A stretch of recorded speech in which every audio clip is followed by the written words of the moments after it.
Hey everybody, it's Rick Steckler.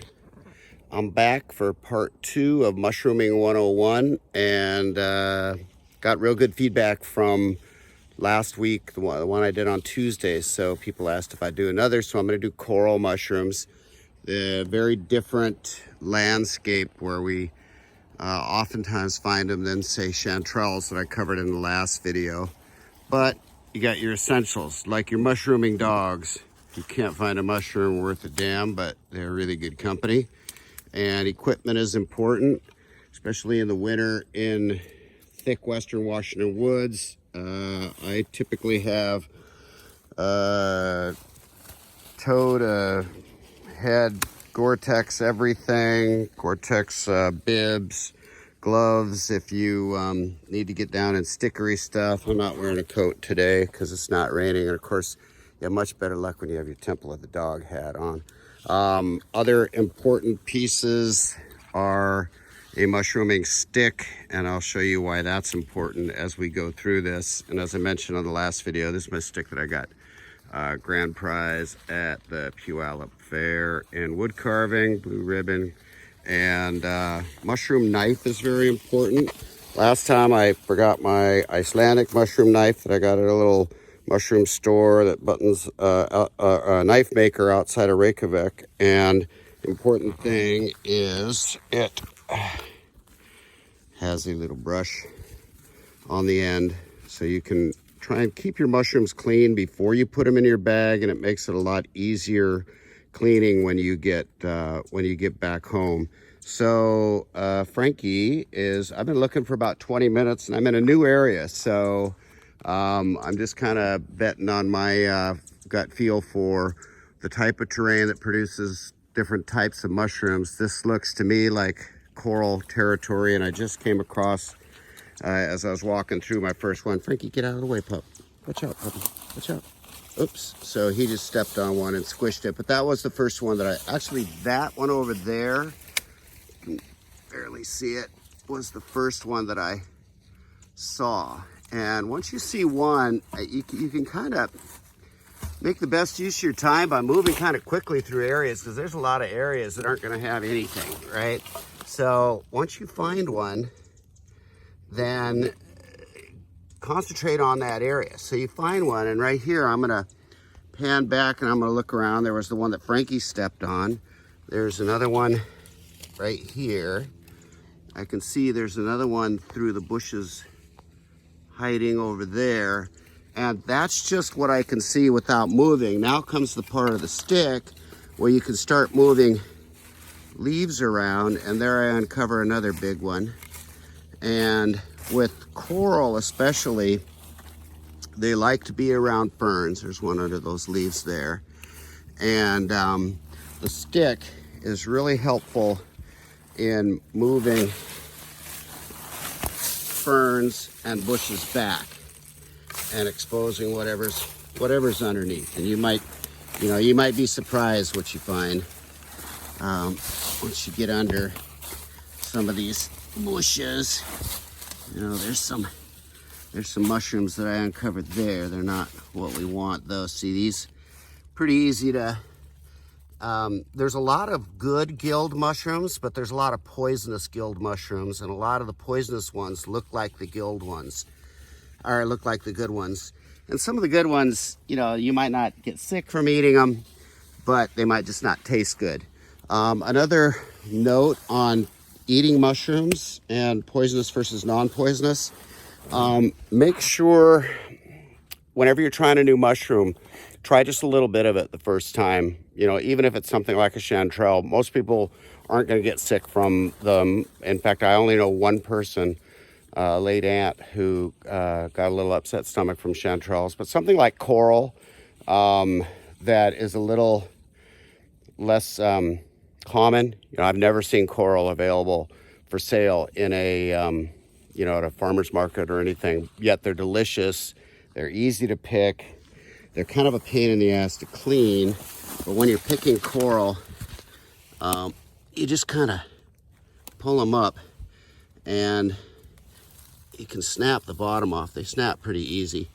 I typically don't like the Don't like them when they get too, well, first of all, color. I only try and pick white coral.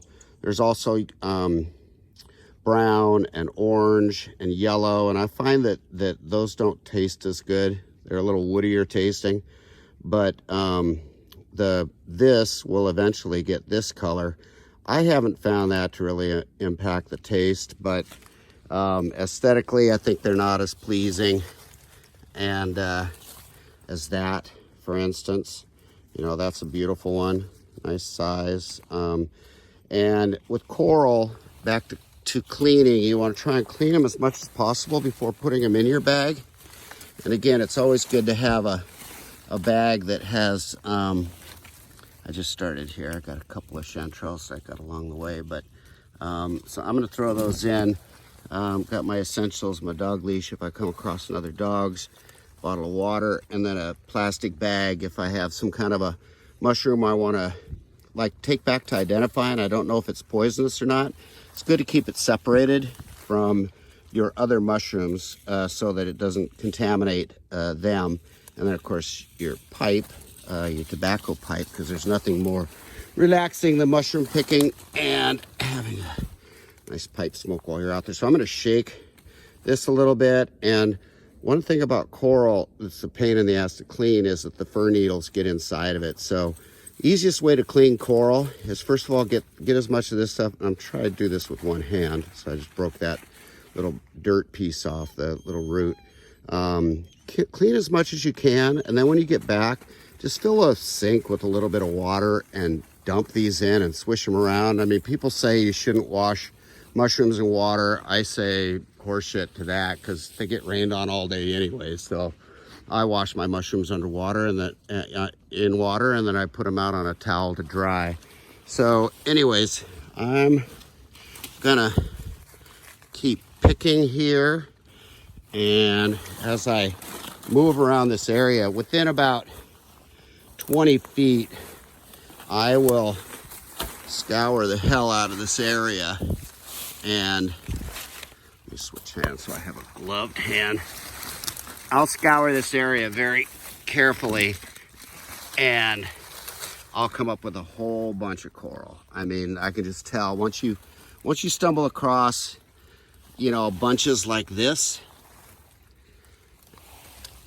you know, with this kind of concentration, you can see how easy it is to get a lot of these. I mean, the thing is, you can get more than you really feel like cleaning. That's probably the biggest downside to coral. Taste-wise, you can cook them similar to any other mushroom, like chanterelles or whatever. I just fry them in olive oil and butter, and then hit them with a little vermouth, salt and pepper at the end. They don't put off a whole lot of water like chanterelles do.